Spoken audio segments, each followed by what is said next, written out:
majesty, ruling long before the worlds were formed. Yet when darkness claimed his own, he stepped from heaven's throne to bear a cross and wear a crown of thorns. So high the price he paid, the nails, the cross, the grave, such pardon he bestowed, such grace he showed. No greater sacrifice, he gave his very life. So deep the love, so high the price.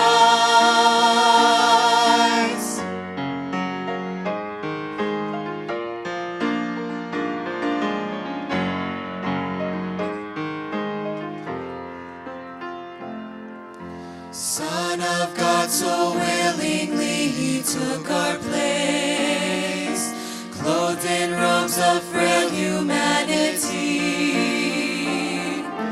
Fragile flesh and blood, priceless crimson flood, offered up for sin at Calvary. So high the price he paid, the nails, the cross, the grave, such pardon he bestowed, such grace he showed. No greater sacrifice, he gave his very life. So deep the love, so high the price.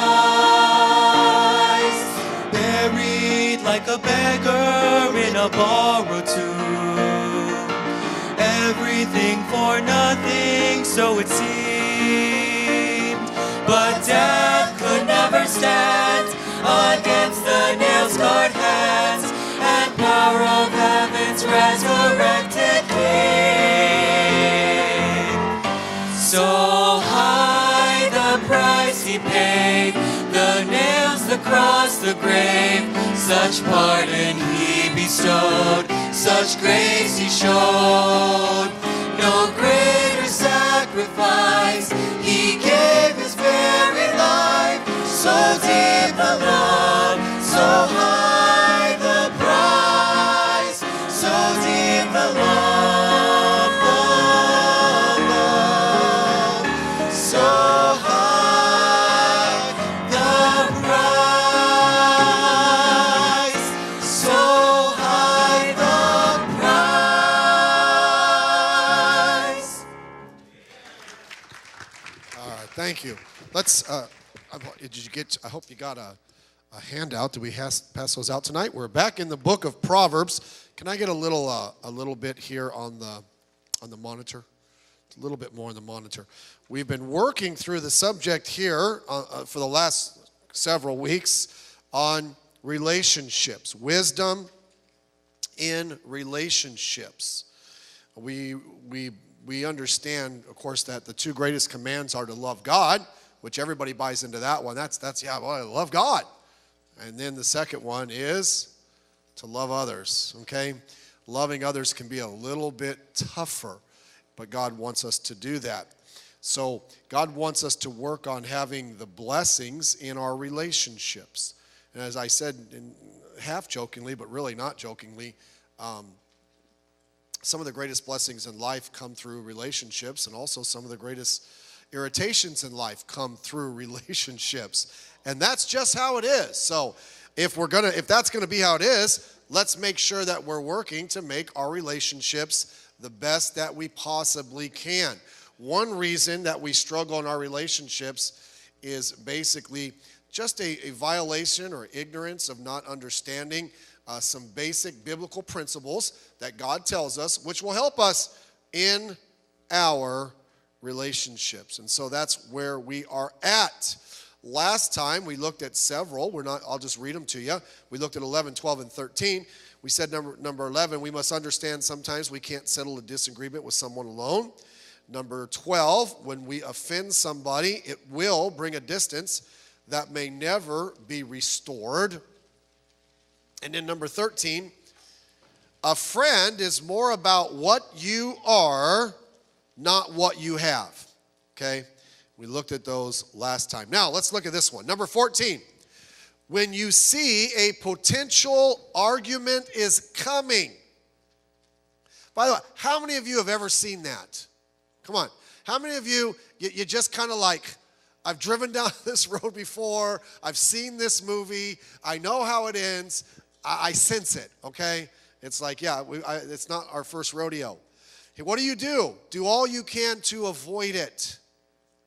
Now, I understand as soon as I said that, that is so much easier said than done, okay? Proverbs 17:14 says this. The beginning of strife is as when one letteth out water. Therefore, leave off contention before it be meddled with. In 2012 in Colorado, there was a huge wildfire. The man who actually noticed the wildfire and reported it to authorities first was actually a volunteer fireman himself. After it was all said and done, they found out that he had actually started the fire on purpose. Now, he did not do it thinking that it was going to get out of control. He just said he was out and just thought, I just want to experience what it's like to get a little fire going. And he found out that it got out of control a lot faster than he realized. That's kind of how arguments are. That's kind of how contention is. It may start small, but it has a tendency just to get totally out of control if we're not careful. That is why it's best to do what we can, not to let it escalate. We think that we can control it. Well, let's just do this and it'll be all right, but you can't. Conflicts in relationships. When one letteth out, as the Bible says here, the beginning of strife is as one letteth out water. It's the picture of to set free, to let burst. You see it coming and the water's starting to build up and it's going to break forth, and you don't want that to happen. But it happens all too often in relationships. It's building up and it breaks out. By the way, that's a pretty good description of what happens when there's a conflict.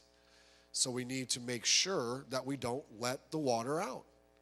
If we see it coming or we're participating in it in some way, we need to have enough wisdom and enough self-control to make sure we do what we can to keep it from getting started. How can we do this? I think this is in your notes. There are several things that we need to be very careful of so we don't let the water out. First of all, it's the words we use. You realize once those words leave your lips, they ain't coming back. They're going to hit their target every single time. And sometimes we're in and we start saying things, and there's this little voice in the back of our head that says, it's either the Holy Spirit, it's not Satan for sure. That's like, come, don't say it. Don't go there. How many of you know what I'm talking about? Let's be honest here tonight, okay? All right, well, let's put it this way. How many of you are married? Okay, if you were married and you did not raise your hand the first time, you are a liar, okay? And it's like, don't say it. And there's something, and it's like, we just say it anyhow. The words we use. Sometimes we're like throwing gasoline on the fire. We need to be very, very careful. Sometimes if we feel we have something to say, that would be a really good time not to say it. Did you get that? Sometimes, I just got to say something. That's a really good time. Just don't. It's not going to help. So the words we use. Next, the attitude we display. You can say something without saying something. The look. And well, why are they all mad? I didn't say anything. I know. You didn't have to say anything. Your face did it for you. Okay? Your body, by the way, when you raise kids, you knew that, right? You discipline them, and then they walk away and they throw the little, guess what? That doesn't fly. It's like, turn it down, come right back. I didn't say anything. You did. You said it with your attitude, and your attitude's more important than really what you're saying. Be very, very careful that we're not displaying something that's going to take a situation and is going to push it out farther than we want it to go. Here's one. Not listening. Not listening. Okay? Hear what the other person is saying so you can totally ignore it. Just kidding. We don't hear it. We don't want to. At that point, we're just throwing out what we want to throw out, and they're throwing out what they want to throw out, and stuff's being thrown everywhere, and it's landing in all of the wrong places. Communication takes two things. Number one, it takes speaking, but number two, it takes listening. And so it's very important that we listen. If you can't communicate, you will not have a relationship. That's just all there is to it. And don't let the communications escalate. Listen to each other. And sometimes, I'm not going to be, if someone's a little more, say, emotional than the other partner, I'm not going to say who. Typically, they carry purses. Sometimes you don't listen to what they say, although that's really hard not to do that. You don't listen to what they say. Try to understand why they're saying it. Try to get the gist of what's behind it. Because sometimes it's not what they say. It's so-and-so told me this, and I was upset. It's like, I get it, but it's not what they said. You got to understand why they said it. Okay? And if you can't pick that up, you're going to have a hard time, as we all do in life. Next, the timing is not right. The timing is not right.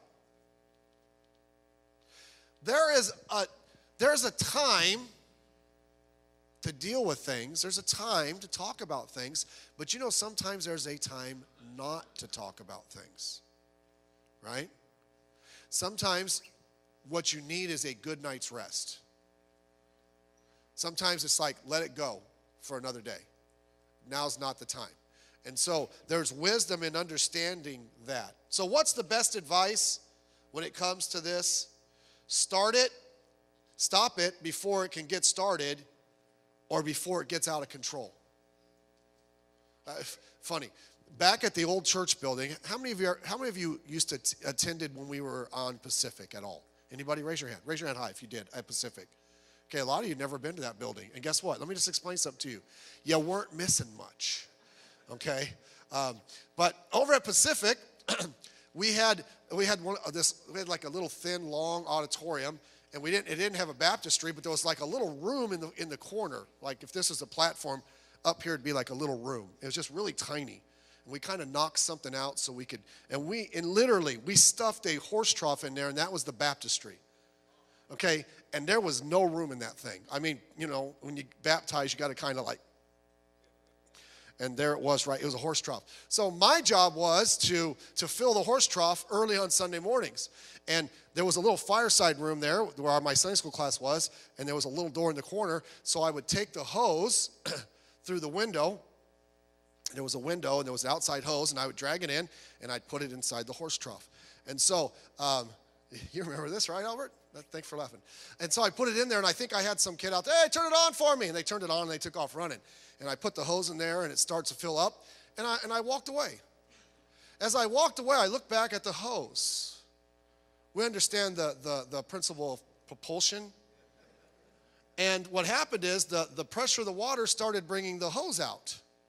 So you know what's going to happen, right? So I looked at it, and I just had a split second to make a decision. The first decision is run and go grab it before it comes out. The second decision is get out of there, let it get some water on the carpet as I run outside and turn it off. And I hesitated for a split second before I made the decision to go ahead and go grab it. Now, if I had made that decision a split second earlier, all would have been well. But I got there just in time for it to fly out, and I was soaked. Okay? It would have been better for me to get over there ahead of time and get it out than let it get out of control. That's how we are in our relationships. That's how we are in our conflict. We can stop it. We can keep it from happening, but yet we don't. And we get burned for it. You remember Barney Fife? He's one of the best preachers I've ever met. Remember what he used to say? Nip it in the bud. Cut it before it grows. I think that's what Jesus meant in Matthew chapter 5, verse 9. Blessed are the peacemakers, for they shall be called the children of God. They desire to keep the peace and make peace as opposed to whatever else is going to be going on. One reason so many of us let the situations get out of control is because we would rather be right than do right. And if we're all honest, we've made that wrong decision before. We've decided, I want to be right, instead of just letting it go and doing right. Romans 12:18. If it be possible. Okay, sometimes it's not, so there's a little out. But if it be possible, as much as lieth in you, to the best of your ability, live peaceably with all men. Now, there are some you can't live peaceably with. There are some, they are just bound and determined, and you just got to do the best you can. But with everything within us, to the best of our ability, let us try to live peaceably with everybody. We don't know the difference between when we should stand for something or when we ought to just sit this one out, right? That's what we need to learn. Ecclesiastes chapter 7, verse 8. Better is the end of a thing than the beginning thereof. And the patient in spirit is better than the proud in spirit. Be not hasty in thy spirit to be angry, for anger resteth in the bosom of fools. Just be willing to let it go. And say, I want to get mad. Hold on to it say, I'll get mad in an hour. And usually it'll go away. Number 15. Don't allow yourself to be sucked into an argument by someone who desires to start one. Don't be sucked into an argument by someone who desires to start one. And there are people like this. There are people, they just enjoy it. They just enjoy going back and forth. I mean, if you say the sky is blue, they're going to say it's yellow. If you say grass is green, they're going to say it's black. If you said grass is black, they're going to say it's green. They just like that whole that contention, that argumentative thing. Debaters, they all want to be lawyers. Okay, just get after it. Proverbs 26, verse 21. Here we go. As coals are to burning coals, and wood to fire, so is a contentious man to kindle strife. Coals and wood are the fuel thrown on to keep a fire going. And of course, it's used to get the fire started in the first place. Kindle means to cause to burn. A contention man wants to kindle. That's a fire type thing, to start it, to get it burning. Okay? Some people are just like that. We have to be very careful. This goes with the last point, but it's related to people who are trying to start a disagreement and are good at turning it in that direction. And it takes a whole lot of discipline not to. And sometimes it's discipline we just don't possess. They're not going to be conterred. That's why they're called a contentious man. They're just contentions. You ever work with someone like that? Okay, they know you're a Christian at your job, and they're not a Christian, and so they're constantly gonna pick at you. And then if you pick back, you're not being very Christian. You're a bad example, and all of that nonsense. They just keep pushing at it, and pushing it, and pushing it. We have to be very careful that we don't let them get away with it. It takes a higher level of long suffering to get through this. They're like an angry man. Look at Proverbs 22:24. Make no friendship with an angry man, and with a furious man thou shalt not go, lest thou should learn his ways and get a snare to thy soul. The best thing to do is just avoid someone like that. Avoid. Well, where I work, they're in the break room and they're trying to do this.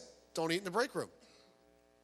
I don't know how many times, and I worked with a very small crew. Last time I worked at a place like that in the secular, we worked at a warehouse, and there'd be 5 of us in the midnight shift, and we're in the break room. And sometimes they'd be talking about ridiculous things. I'd just go somewhere else. I didn't want to hear it. Could have jumped on the table and said you're all pagans, and there was temptation to maybe do that, but it wouldn't work. So it's just like I'm just not going to eat here. I'll go sit out in the warehouse by myself. I just don't want to hear it. I want to be around it. And sometimes you just got to get away from it. I like Proverbs chapter 26, verse 20.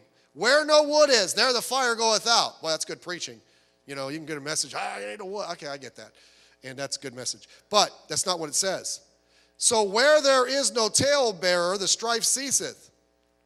Listen, if there's no one there that's going to cause trouble, then there's not going to be any trouble. And sometimes they're not going to leave, so guess who needs to leave? You need to leave. Sometimes they're not going to, I don't want to say, because they're not going to refrain from speaking. They're not going to shut up. So you have to refrain from speaking. Okay? That's just how it is. Sometimes you get a relationship and it's on edge, and you have two people. And sometimes you can get to the point where one of the people they're just waiting for something to be able to cause a problem. And it can be any relationship. And so just be very careful. Number 16. You ladies can take this any way you want. It's more of an encouragement to you, okay? It's not a getting on you. It's an encouragement. The wife has a great deal of power as to the spirit and temperature of the home and marriage. Now, we're going to talk about this for a few minutes. I will give a disclaimer. Men, you're a knucklehead too, and you can mess this whole thing up. We'll get to you in a few minutes, okay? But let's go with this one. Proverbs 27:15. A continual dropping in a very rainy day and a contentious woman are alike. Like at your house, if your rain gutter's right outside your window, and you just hear the water going over the edge and kind of hitting the thing. It's like continual dropping. It just keeps coming. Now, we've had a good winter with rain, but typically we don't. But you just hear the water. It's just continuous. It's just ongoing. Okay? Well, that's the picture of a contentious wife. It's just always, always, always, always there. You say, well, what? It's irritating. Okay? It grades on you. Someone's sleeping on the couch tonight, Ryan. You meant that for other people, right? Because your arm's still around your wife. Her hand's going to be around your throat in a minute. Proverbs 21:19. By the way, let me say this. Solomon had 1,000 of them, so he knew what he was talking of, okay? If you got 1,000, you're going to have a couple bad apples. But he could just send them packing. Proverbs 21:19. It is better to dwell in the wilderness. Now, when we think of wilderness, we think of green trees and fruit. No, wilderness is desert, okay? It is better to dwell in the wilderness than with a contentious and an angry woman. You know what that means? I want out of here. Send me to the far side of the desert with no sunscreen. I can't take this anymore. Okay, I didn't say that. Solomon did. So yell at him when you get to heaven. Proverbs 19, verse 13. A foolish son is the calamity of his father, and the contentions of a wife are a continual dropping. And these are the ones with contentious in it. Look at how a lady that sets a bad spirit is pictured. Continual dropping.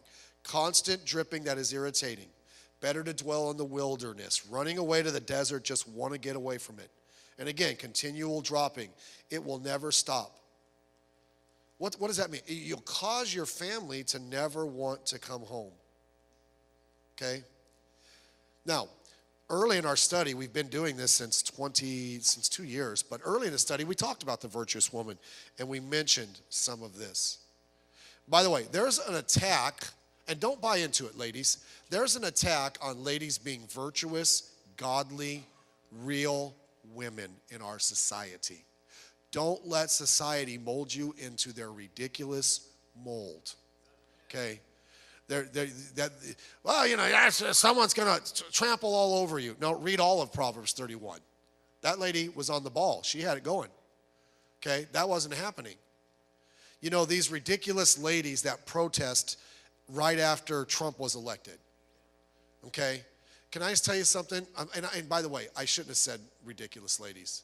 They were not ladies. They do not represent womanhood in this country. They were vile. I can't even tell you. They were vile.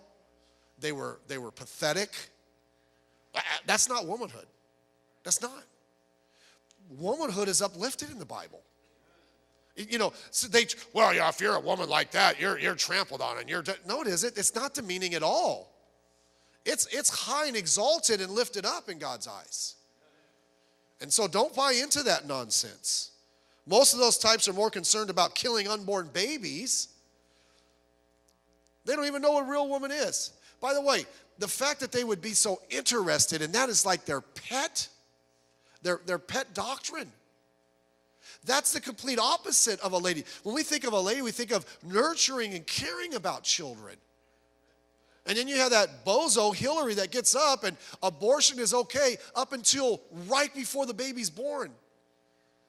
That day, you have to have some kind of seared, godless conscience to believe that. To believe that you can do it no matter when. That's not a lady. That's where ladyhood has fallen. But don't be like that. That's an indictment. By the way, without mothers, where would we be? We would all be in trouble. We're going to play that video, and if you didn't, remember the video we showed, I think, on Mother's Day last year, the hardest job in the world. How many remember that? We're going to show it again this Mother's Day. That's right. That is it right there.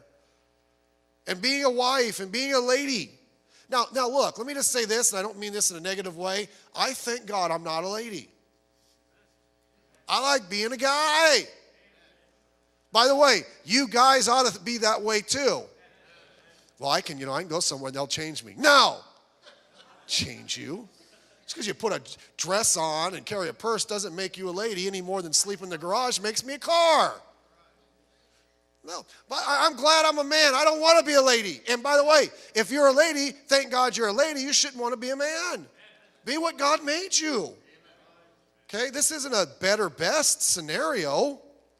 I don't even know what that has to do with this, but I'm feeling pretty good. Let's get back to the point. You have great power. Don't deny that. You have tremendous, godly, great influence. Use it. By the way, commercial break. If you can go to Ladies' Conference, I'd encourage you to go. If at all possible. And not because we're trying to have a bunch of ladies there. I just know it's good for you to be able to get away every now and then. Look, stick the husband in a closet. Grab his credit card. Get after it. Go. Have a great time with the ladies and be encouraged. We all need that sometimes. But one of the most important things in development of a great family is the spirit of the home and marriage. All families have a certain spirit to them, right? It's the personality, and it's this, and it's that. Our personality, I can't quite figure it out. I think ours is sarcasm, and just someone gave us a plaque. Some call it family. We call it. It's not in our house anymore. You guys remember what it was? Huh? Chaos. Thank you, Lauren. She knows. A spirit. Every family has their own spirit. That's just how they are. Our family, don't say something if you're looking for sympathy because you ain't getting any, all right? You're going to get jumped on, and there's going to be sarcasm coming your way. And so if you marry into our family, you got to deal with that, all right? But that's how we are. But there's a spirit. But let me say, all of the families, you got to have a good spirit. And I'm going to tell you who the number one cheerleader when it comes to the spirit of the home is. It's just the way it is. It's the wife. You have great opportunity there. There's better ways to communicate what you need if your husband, look, there are better ways, ladies, for you to communicate to your husband if he's a semi-decent guy than constant complaining and nagging, okay? By the way, I'll just tell you something. That doesn't work. That doesn't work. If I wanted to do something and my wife says, Steve, do this, all of a sudden, I want to do it. Why? Because she said do it, okay? I ain't doing it. So if she wants me to do something, like, hey, Steve, don't do this. Like, don't tell me what to do. I'm going to do it right now. Ladies, if you were smart, you could play us like a drum. I'm serious. It is so. Look, he comes home like, wow, you look great. Now, when you're done, go in your room and confess your sin to God. You lied. Wow, thank you so much. Did you have a hard day? Well, hey, either that shirt shrunk or maybe your arms are getting a little bit bigger there. And then it's like, oh, by the way, I cooked your favorite meal. Have a seat. Would you like some coffee? Listen, if you do that, it's like, take the whole wallet, go do what you want. Okay? We're so easy. Now, some husbands, I'm making it a little bit easier than it is, but we are. We like, you know what we like? We want to come home. We don't want chaos. Our house is chaos, but it's a good chaos. We don't want drama. If the first thing that happens when it comes home is like, it's like, I left something in the car and I think it's in Connecticut. See ya. It's not, look at, remember what we talked about earlier, timing? Back that up and put it in this point. But ladies, you can set a great, great spirit in your family. A husband's greatest need is reverence and respect. He needs you to be his cheerleader. Okay? Not if he's going to the edge of the cliff. Keep going, honey, yeah. No, not that. I mean, he's doing good things. By the way, a positive lady is very attractive. A good spirit is just attractive. It's like, wow, great spirit. Now, ladies, you're trying to hook a guy with your looks and all of that, and have at it, okay, because that gets a guy's attention. But you know what really attracts him once you got his attention is your attitude and your spirit. That's like, that's the biggest thing. Now, men, you're not off the hook. Your wife can set a wonderful spirit, and you come home and you kill it like in 30 seconds. You say, how do you know? I've killed many a spirit. You know, it's just you come in and you're in a bad mood. It's like there's dead bodies everywhere, spiritually speaking. Get out of there. Don't sit there. Don't do this. And it's like, what's wrong with you? That's when the wife says, maybe you should take that trip to Connecticut, you know? Okay, so this isn't, I'm encouraging the ladies here, not as much getting on them, but men, you can be a knucklehead and you can ruin the spirit of your home too. Okay, that's for if you both are on target and you're trying to do the right thing. Ladies, then you have that freedom from your husband to set the right spirit. And husbands, let's not blow that. And we got on the wives for a few minutes. Let me just back it up here and let's run over you a couple times. Maybe the reason sometimes the wife quits trying to set that spirit is because she has often tried to set that spirit only to come in and have you blow it up. So it's a two-way street. But I'm just saying, ladies, let's, well, not let's, because I'm not a lady, remember? I'm glad to be a man. But let's do what we can to set that spirit, okay? And a lot of it's about timing. You say, well, there's something I need to deal with. And by the way, guys, don't go home and say, well, honey, you know, something's going on. Like, hey, honey, don't you remember what it said in Proverbs? I'm going to the wilderness. You know, your wife starts talking. You're like, I can't hear you. Trip, trip, trip. Listen, if you pull that stuff, she deserves to drip. She ought to drip bricks on your head. Okay? Let the Bible preach to her. Don't you preach to her. But ladies, you have that opportunity. And if things need to be brought up, bring it up at the right time. Okay? And let's just work. You have a tremendous opportunity. And you want that. Home ought to be a place that you enjoy to go to and you don't want to leave. Martin Luther, he was not one of my favorite guys. Now, I know he started the Reformation, and if he wouldn't have started the Reformation, who knows? Okay, that's right. Martin Luther had all kinds of problems, but he had a good wife. After he was a former priest, and he came out of the Catholic Church because he won the Reformation and started it. And so someone told him, hey, you know, you said the priest should marry. Why don't you go ahead and get married? And he's like, I don't really want to do it. And what they were doing is they were helping nuns escape the monastery because he didn't believe in that anymore. And then he would try to help them find wives. And one of them said, you know, I'd kind of like to marry you. And said that jokingly. And next thing you know, they were married. But he said of his wife, he said, she was the kind of lady that made me never not want to leave home and always made me happy that I came home. That's the kind of spirit we should set. And by the way, husbands, your wife should feel that same way about you. But let's work on setting the spirit of the home. And it's 8 o'clock. We'll stop right there.